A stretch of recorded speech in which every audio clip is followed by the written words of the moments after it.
Hey, I'm Jim Search, and welcome to Understanding Upstate, the podcast dedicated to exploring what makes upstate New York such a unique place. Each week, my co-host Rob Adler and I dive into a new upstate topic to better understand what's up upstate. And this week, we are taking a swing up to the hallowed halls of the International Boxing Hall of Fame.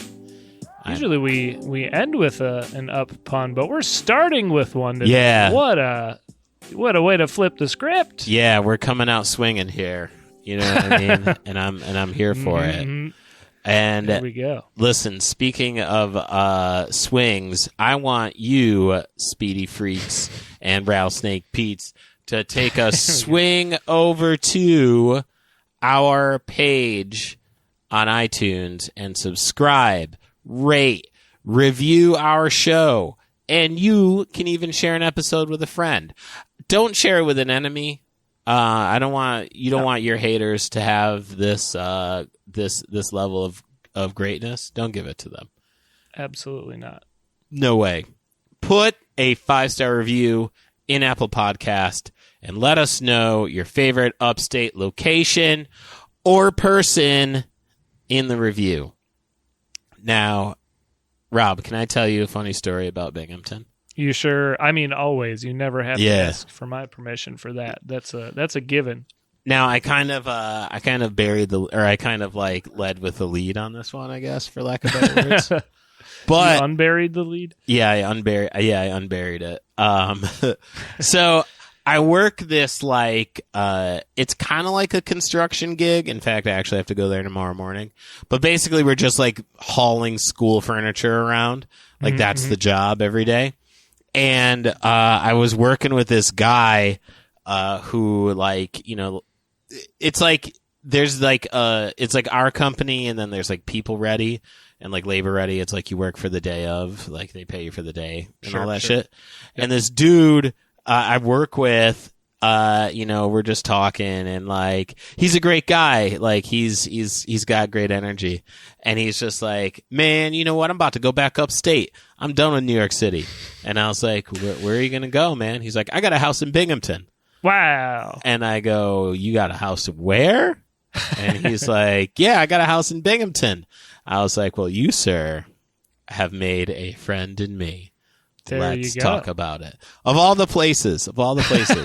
And it really was one of those conversations at work where I was just talking about Binghamton with him. He's just like, oh yeah, Main Street runs all the way through. I'm like, Johnson City and Endicott. He's like, yo, you're really from Binghamton? I go, yes, sir, I am from Binghamton, New York. He's like, the 35 bus. I go, yep, the 35 bus runs all the way through down Main Street. The number 8 bus will take you out Front Street. And it was fucking great. Did you get his preferred speedy marinade? Not yet. All right, I'm going to be working with him tomorrow, and I'm going to see if he's fucked with speedies. He told me where he lived and what part of town he was in, and I was like, oh, you're in the hood. Sure. Because he's like, he's like, yo, I got 2-bedroom, 2-bathroom. Front porch, front yard, backyard, all for $650 a month. And wow. Yeah. And I'm like, I know where you are, man. Sure. I know what neighborhood you're in, and I know what's popping off there. I could have made a guess. Yeah. Right around the corner from the old Freemason lodge, I'm sure. From the Masonic Temple? Temple, not the lodge. It was a massive building. Yeah, you know what? He actually, I don't want to throw all of his info out there like that. But full name and address in the description. Yeah. Well, I'll put his name and in the liner notes so you can go to his house if you're in the Binghamton area. No, he lives not too far from the Masonic Temple, but far enough. He's still in the hood. But when he told me the street, I'm like, yep. I have seen that pop up on many a police blotter. There you go. Hashtag there you go. But that's That's Binghamton news. I feel like the Binghamton I really updates. need to throw in a do Yeah. sting. I'll see what I can do. Well, Binghamton news is going to be our hot new intro segment, I think. Yeah, and I got another little Binghamton tidbit there. It's I mean it's more along the lines of just like album sales. Sure. I had somebody buy a copy of Upstate Understanding's great comedy album. Go pick it up. My friend Luke, shout out to Luke, bought a copy of the vinyl, and it's going overseas. It is an international purchase. It's going to Hungary, baby. There you go. Yeah, that's wild. Yeah. And definitely paid a lot more than he should have. Sure, I was going to say shipping cannot be inexpensive, but I would say worth it. Well, what I can say though to that is media mail still applied. That's true. Like there you go. I just paid like the regular media mail, which was fucking wild for that shit. Speaking of Binghamton, this past weekend, and past weekend for when this episode releases, was the 40th Speedy Fest in neither of us, and huge. Balloon Rally. It's kind of amazing. I'm looking at the logo right now. It's 40th anniversary is up top, Speedy Fest, and then they cram Balloon Rally Expo. Sure. Below everything. We know why you're there. Although the logo is 5 hot air balloons skewered by a speedy skewer. It's pretty great. So maybe next week we'll do some digging, and for a Binghamton news update for next week, just so we can get some mileage out of our little news. It'll probably just be me doing doot doot doot doot every week. But we got to get to the bottom of what went down at Speedy Fest 2024. Yeah. Oh yeah. I wish we had a correspondent up there. Oh my god. You know what I mean? Oh my god. Just had a news correspondent. Once we get the budget. Yeah. Once we figure out a way to monetize the show, then we can hire wayward, speedy correspondents. I like that's the dream, anyhow, right? We're speaking it into existence. Speaking of speaking, before we get into today's episode, I want to check how to say the name of the town we're going to be talking about today, where the International Boxing Hall of Fame is located. And I have 2 guesses. I want you to tell me if either is correct. My first guess is Canastota. Okay. Second guess, Canastota. Are either of those on the money? The first one is correct. Canastota. Hell yeah. Canastota is the way I was taught to say it. I'm embarrassed to say the order with which I said them is not the order in which I thought of them. Yeah, that's funny. All right. Well, shall we get into the International Boxing Hall of Fame located in Damn it, I lost it. Canastota. I almost said the other one. Yo, man, you were sabotaging yourself. It's true. Canastota.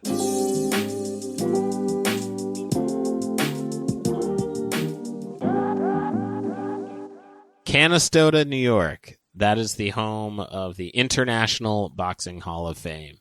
And it honors boxers, trainers, and other contributors to the sport worldwide. Now, it's interesting, I feel like and I just want to say this as a quick aside, that you have like the International Boxing Hall of Fame in Canastota, New York, which attracts the who's who of the boxing world, and we'll get into just kind of the folks that are showing up for this event. And then you have also like Cooperstown, New York, which has like the Baseball Hall of Fame, and then every year there's just like celebrity like descending upon these small towns. I get the biggest kick out of that in all of upstate New York. So anyway, inductees are selected by members of the Boxing Writers Association of America. So that's like similar to the Baseball Hall of Fame, just sports journalists. Yeah, right. Are making their picks. So the IBHOF started as a 1990 initiative by Ed Brophy to honor Canastota's world boxing champions Carmen Basilio and Basilio's nephew Billy Backus, which is a great name. Yeah, we got some info about those two specifically in a little bit. We got some tea on the family there.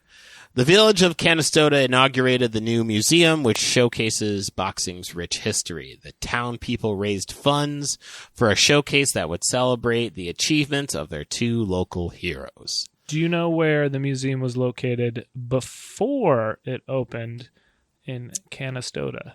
It was in New York City, I believe. Do you know where in New York City? Madison Square Garden. So you do know. I do, actually. I do know that well.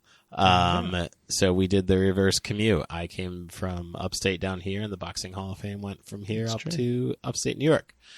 So the success and enthusiasm for that project encouraged Canastodians to explore the possibility of establishing boxing's first Hall of Fame and museum. That project was completed in 1989 when 24 former champions witnessed the ribbon-cutting ceremony at the IBHOF.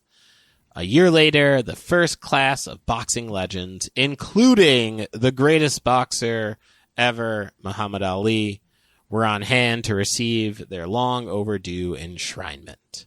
Since then, the Hall of Fame has added one wing to the museum and an event pavilion adjacent to the hall.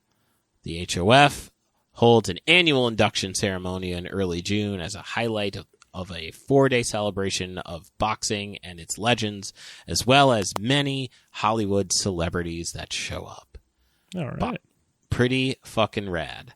Boxing fans from all of the world visit it, and one of which would be me at a very young age. I went here because my mom's friend's husband, Al, and I cannot remember his last name, is in the Boxing Hall of Fame, and we went to go see his accomplishments.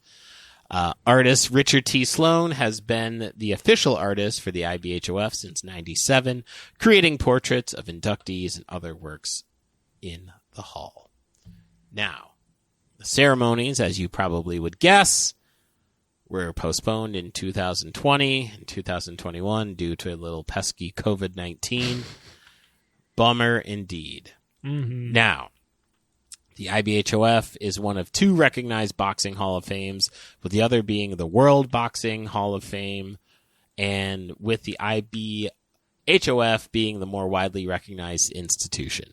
And fun fact, there is a bare-knuckle boxing Hall of Fame in Belfast, New York, not too far away from the International Boxing Hall of Fame. Interesting. I found an Al that was inducted, but he was inducted in 2012. Yeah, I mean, it was probably a little late for when you were visiting. Right. Yeah. Like, I think he's from Panama, I believe. This is Al Bernstein. Does not sound Panamanian. No. And also this Al, the Al that I know or that I remember was a black man, and I don't know if Al Bernstein is a black dude. I'm looking at a picture. Can confirm that he is not. Yeah, I had a feeling. Now, as we talked a little bit before, why Canastota, right? We're going to give you a little background on two of the fighters that called Canastota home. Jim. Yes.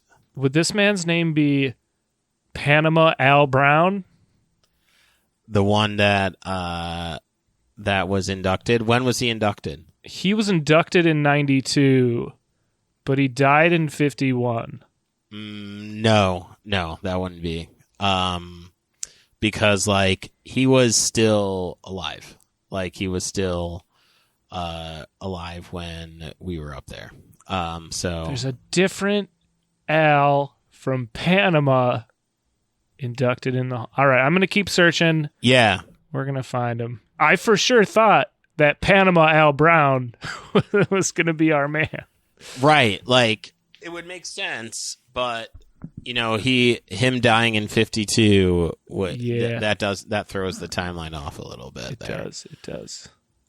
Now, let's talk a little bit about two of Canastota's favorite sons and their accomplishments in the world of boxing.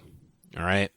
So now we got Carmen Basilio, born Carmine Basilio, April 2nd, 1927, died November 7th, 2012, was an American professional boxer who was also the world champion in both the welterweight and middleweight divisions, beating Sugar Ray Robinson for the latter title. Holy shit. It's not nothing. No, man, Sugar Ray was definitely a legend. Who'd have thought?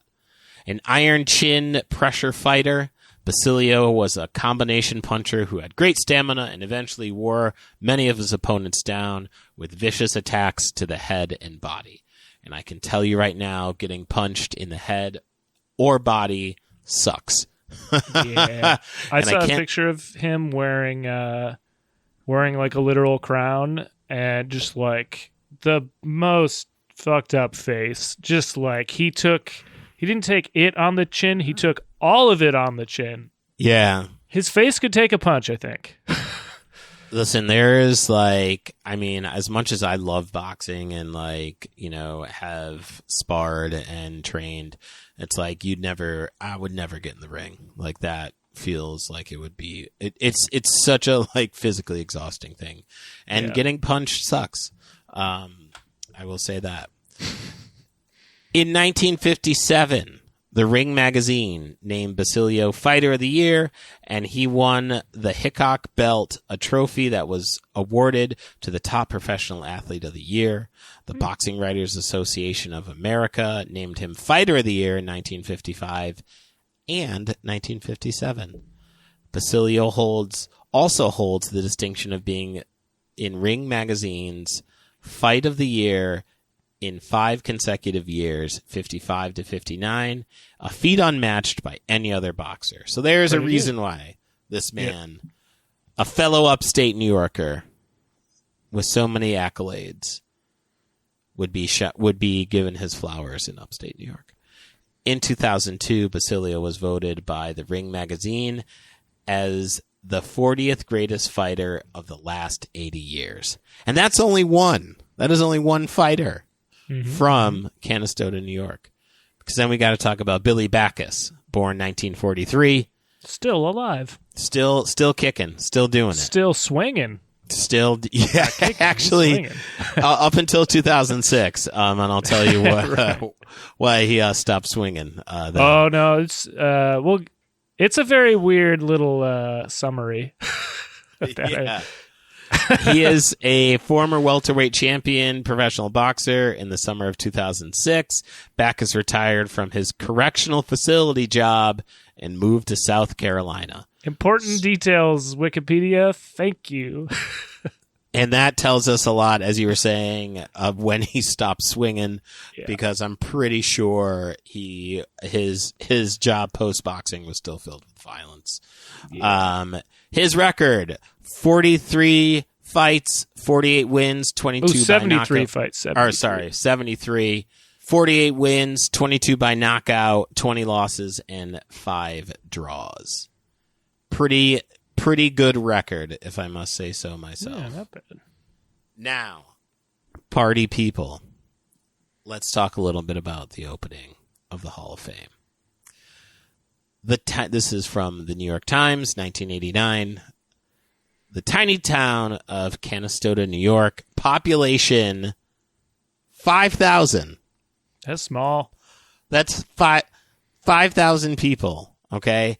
You could fit the town of Canastota in the Carrier Dome many, many, many times over. Everybody, bring them all in there. The folks of Canastota, quietly and proudly honoring its hometown boxing heroes and the sport of boxing by opening the Boxing Hall of Fame on Saturday. Sandwiched between Syracuse and Utica, Canastota is the hometown of Carmen Basilio and his nephew Billy Backus, both former welterweight champions. This town has a deep love for boxing, said Ed Brophy, the Hall of Fame executive director. Every restaurant, every library, and pool halls, hell, even funeral homes have fight photos on the wall. And I believe that. I believe that sincerely and deeply. The Boxing Hall of Fame stands on 10 acres, ringside to Route 90 on the Upstate Thruway off of Exit 34, between McDonald's and Zupan's mobile gas station. Great plug for both of those companies. And also, if you get lost, look for the McDonald's and the mobile gas station. Sure, right look for Zupan's. Yeah. Through the contributions of local businessmen, fight film nights, golf tournaments, and an annual Banquet of Champions dinner, the town raised $150,000 to build the cedar shingled building and to buy a small portion of land that had not been donated. Who the hell was holding out that little piece of land? That's what I want to know. Jerk. That's the one person who doesn't have a boxing picture in their house. Yeah, all of Canastota. Yeah. And those aren't friends of mine. Over 500 items of boxing memorabilia have been donated to the museum by the boxing community and collectors. Boxing gloves and the championship belts of Basilio and Backus will be exhibited behind plexiglass cases, along with the robes of Jerry Cooney, legend, and Joe Frazier. Also, a well-worn robe after 13 title defense bouts by former light heavyweight champion Bob Foster will be on display. The exhibitions include mouthpieces worn by boxers and one worn by Mike Tyson, the undisputed heavyweight champion. What a weird thing to have. Right. Right. Yeah, I mean, I get it if you're a boxing fan. Like, if you're a boxing diehard, I feel like I might draw the line at that's got to be like the easiest ring used boxing paraphernalia to get, right? Like, I imagine you go through your mouth guard certainly more often than your gloves or shorts or anything, right? Like, it's it seems like a very just like, and also, how do you check for the authenticity? Anyway, that's true. Fight tickets. It's not you know how you could put on Mike Tyson's boxing gloves? Sure. Put on his mouthpiece. That's a little. I would never. It's a little weird. Yeah, that doesn't feel right. No. Fight tickets in prime condition from the 1930s until the present. Photographs and programs and posters tracing the history of boxing round out the collection. That's pretty dope. Mm-hmm, mm-hmm. The festivities opened with a gala dinner on Friday. There better have been Speedies. Basilio and Backus are expected to attend, along with a long list of boxing alumni that include the former champions Floyd Patterson, Joey Giardello, Jose Torres, Foster, Kid Gaviline, Vito Anterfermio. I was doing great so far. Aaron Pryor, Michael Spinks, Jake LaMotta, and Larry Holmes. The ribbon cutting is scheduled for 3 p.m. Saturday. Now that is a list of some real hitters. They all sound like boxers. Like, if you give your kid the name Floyd Patterson, that kid's gonna have a mean right hook. Yeah, I mean, Joey Giardello, it sounds like you typed into chat GPT, give me 10 boxer names, and this is what it gave you. It's like the Wu-Tang name generator. Yeah. Right there. That's funny. Now, listen, Rob, let me ask you. Let's say I wanted to get into the Boxing Hall of Fame. How would one go about that? We would have to make sure you were eligible, Jim.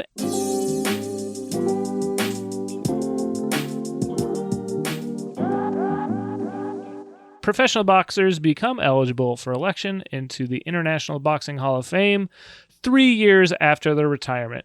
And it previously actually used to be 5 years, but they changed that in 2019. Inductees are selected by members of the Boxing Writers Association of America and an international panel of boxing historians based on the following 5 separate categories. 1, I think these are, you can be inducted under one of these categories. Or I guess multiple, technically, too. Who knows? All right, so the first kind of category you could be inducted into the Hall of Fame under was the modern category, which is retired boxers whose last bout was no earlier than 1989. There was a 2014 rule change, and this category reflected boxers whose last bout was after 1943. Until 2014, there was a old-timer category, just all lumped in one category. And the rule was boxers whose last bout was no earlier than 1893 and no later than 1942. This is like don't pass go. Don't collect $200. Like very weird.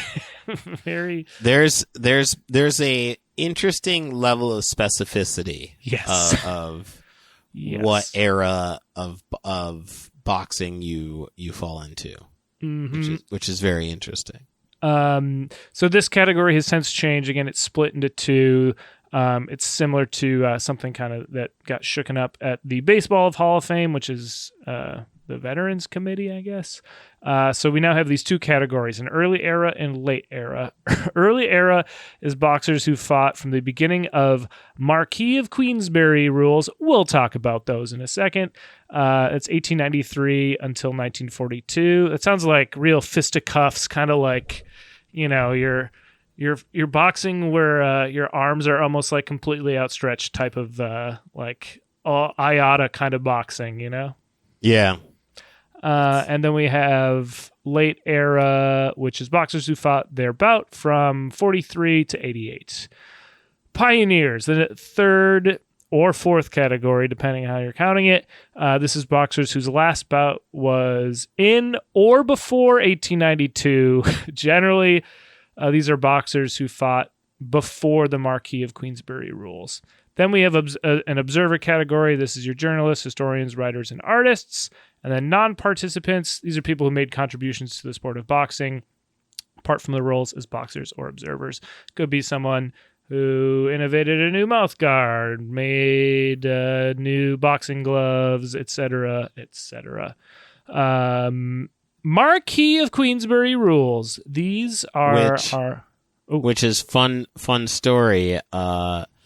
In the television show Mike Tyson Mysteries, there's a character named Marquise of Queensberry. Love it. Which great. That's the like Scooby-Doo kind of yes, TV it's show, it's right? it's like Scooby-Doo on acid. Is the like more so on acid. But there was the character Marquise de Queensberry. Man, that's a boxing deep cut. Yeah, it's such a boxing deep cut. And like when I was doing the research for this and I saw the Marquis of Queensberry rules, I was like, oh shit, I've seen that name before. I went back and was like, oh yeah, Mike Tyson Mysteries. That was the ghost that was on the show. Okay, there you go. The more you know, Jim, the more you know.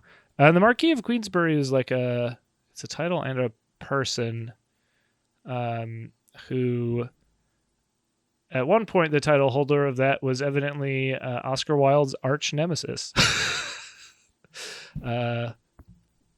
Interesting. So there you go. That was the correct response to that factoid. All right, so the rules. These are modern day boxing rules as we know them. Gloves. Fighters wear padded gloves instead of bare knuckles. Thank God. Rounds are 3 minutes long with 1 minute of rest between rounds. Wrestling and hugging are not allowed. No hugging. Absolutely not. Knockouts. If a fighter is knocked down, they must get up unassisted within 10 seconds. If they can't get up, they are knocked out and the fight is over. A fighter hanging out on the ropes with their toes off the ground is also considered down. Ooh, did not know. Technical knockouts, that's your TKO. Referee can rule a technical knockout if a fighter is unable to continue due to injury, can't mount an effective defense, or declines to continue after the break between rounds. Fighter is also awarded a TKO if they are knocked down 3 times in one round. If there isn't a knockout, Jim, it's like based off of points, right? Yes. You go. They're keeping score throughout the fight. And then if you go 12 rounds, then at the end it will go to decision. Got it. All right. Let's talk about some notable inductees. We've already talked about a lot, but there's some names on here we haven't talked about yet. Most notably, Muhammad Ali. His record 56-5 with 37 knockouts. That is a pretty damn good record. And he again was one of the first people inducted in 1990. Along with Muhammad Ali in 90, Joe Louis was inducted. He had a 66-3 record, 52 knockouts. Sonny Liston was inducted the next year in 91, a 50-4 record with 39 knockouts. Which I'm surprised because like there was so much like controversy like around his career and who he was, like we talked about in our last episode, of just like being involved with the mob and like throwing fights and shit. So I'm very surprised that he was inducted. Yeah, because like I mean, like if you think of just like the you look at the standards like Pete Rose, who is not allowed in the Hall of Fame for point shaving and gambling. But anyway, if you don't know anything we just talked about, there's 2 episodes for you to listen to. Our Baseball Hall of Fame and last week's episode talking about, Jim, help me out. What's the name of the gym from last week's episode? Customato's gym. There we go. Gus. Cuss, that's right. Constantine was his full name. Indeed. As we learned, but evidently as I forgot. I'm going to go listen to it. Everyone else should go listen to it too. All right. Next, Sonny Liston, who was inducted in 91, 50-4 record, 39 knockouts. Sugar Ray Leonard inducted in 37. He's got a 36-3-1 record with 25 knockouts. Let's see. He had a kind of a shorter run compared to some of these other fighters. It's interesting. George Foreman coming in at 76 fights, 5 losses. That's an insane record, Jim. He only lost 5 of 76. He is like, there are some like boxing lists of just like the hardest hitters in boxing, and he makes the list so many times, sometimes number 1. Sure. And there's this fucking wild video of him just not even trying hard. Like he's fighting some fucking white dude, and he's just like casually throwing punches and just decimating this guy. He's not even like, and he knows that like, this fight is not going to go the distance.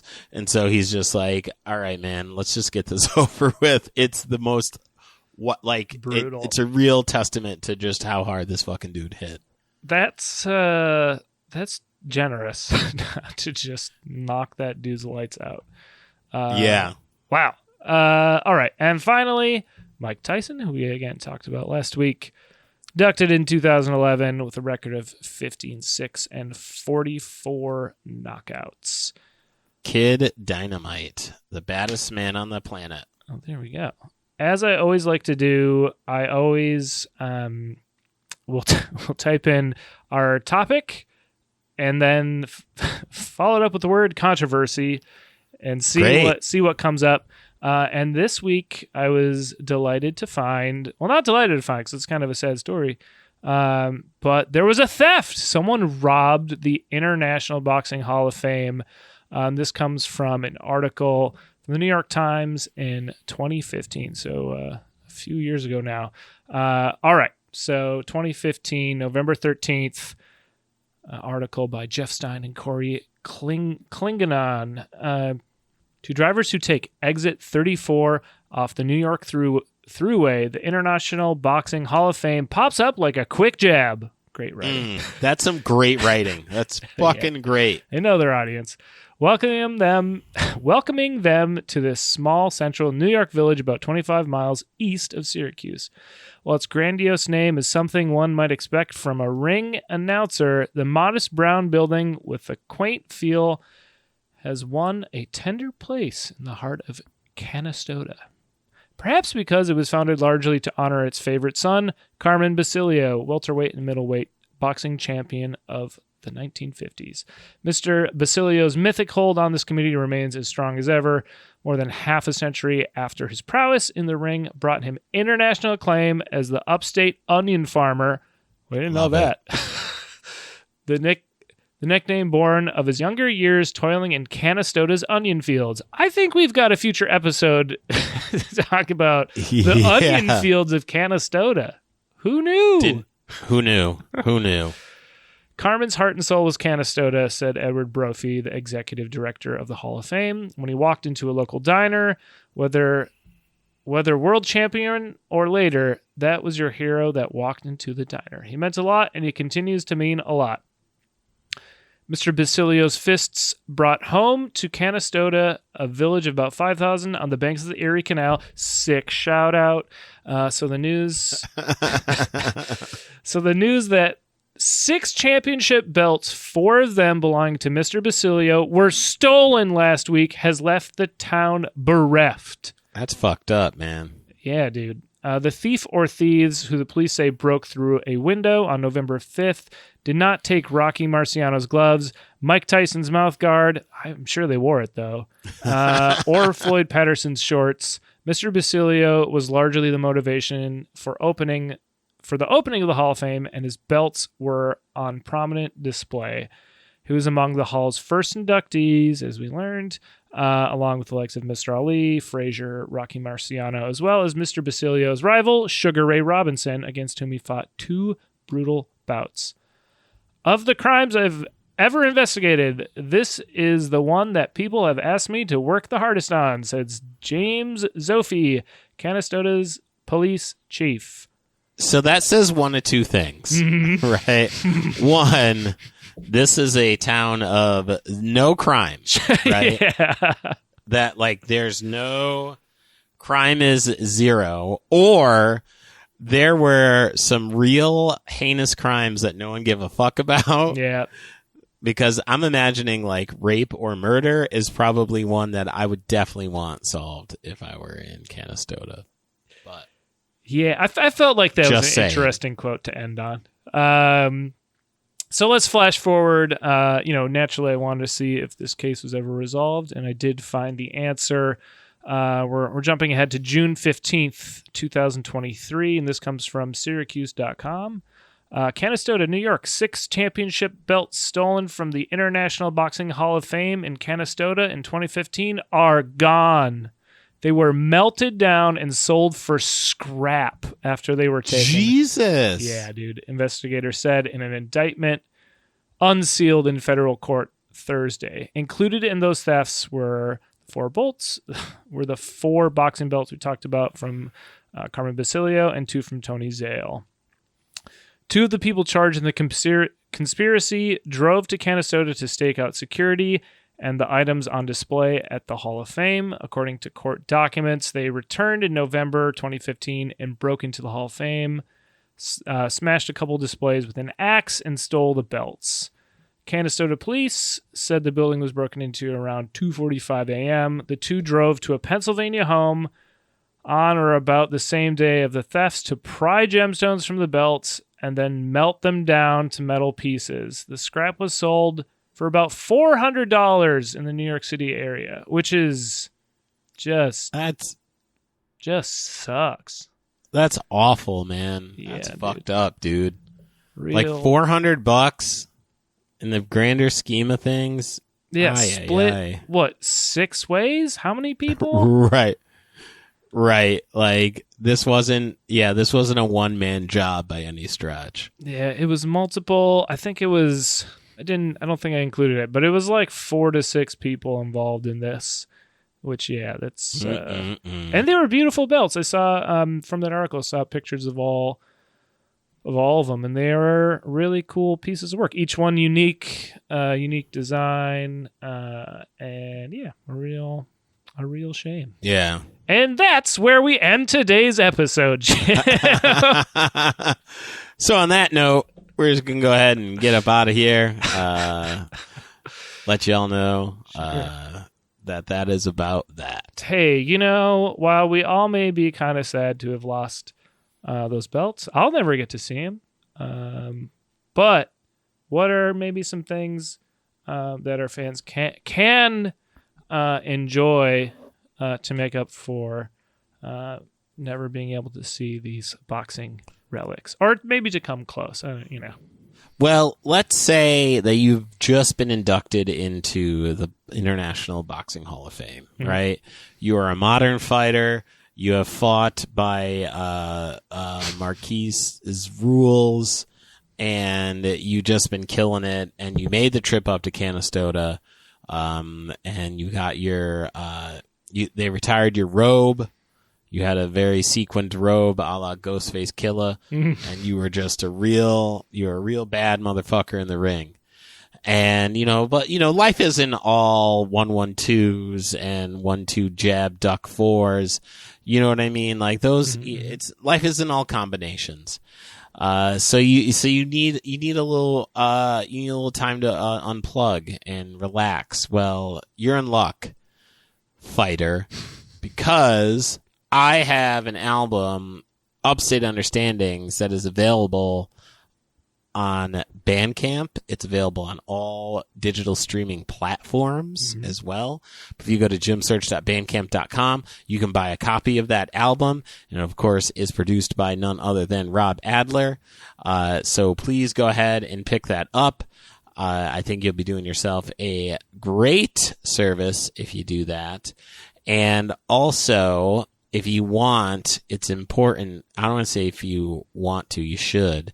Go check me out at jimsearchcomedy.com. It's a good place to get a hold of me and follow me on social media at jimsearch. I'm also, I want to plug this. I want to say this real quick here. I'm also going to be up in Binghamton for the Crooked Mouth Comedy Festival. September 21st at Crooked Mouth Brewing.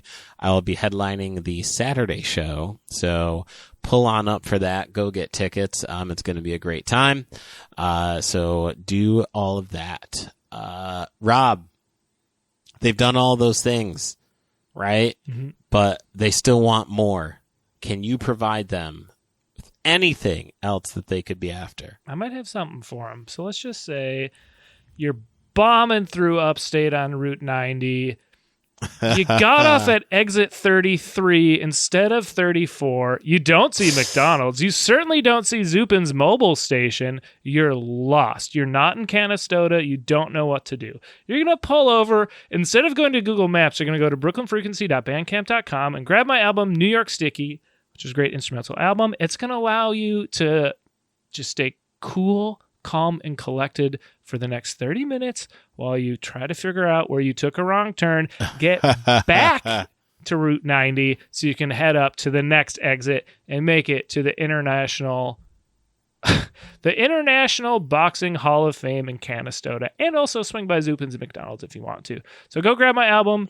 It's a great instrumental album inspired by funk, disco, go-go, lots of fun music to keep you plugging along on Route 90 or wherever you may be traveling. Jim, yes, what are we going to be traveling to next week?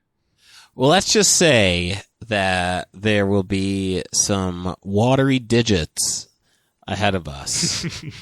That is what I got for you, folks. Some watery digits are on the horizon. Watery digits. You like that? That might be my favorite. That's my favorite clue you've ever given. Thanks, man. Thanks.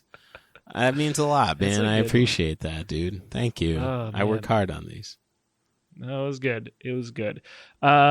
Just like you worked hard on that, we also work hard on these episodes. So subscribe, rate, review. Also, share an episode with a friend, not an enemy, like we talked about up top. Nah. If you throw us a 5-star rating and write us a positive review, you can also throw in a suggestion for something for us to cover on a future episode. So go do that right now. And the only thing left to do, we're going to bookend this sucker. We started with an up pun. We're going to end with an up pun. Are you ready, Jim? Oh, I'm ready. I'm ready. I better lace up my gloves so we can get on out of here. I can't believe I didn't think of that for last week's episode. Well, it showed up when it showed up, man. That's what I can say. It's true.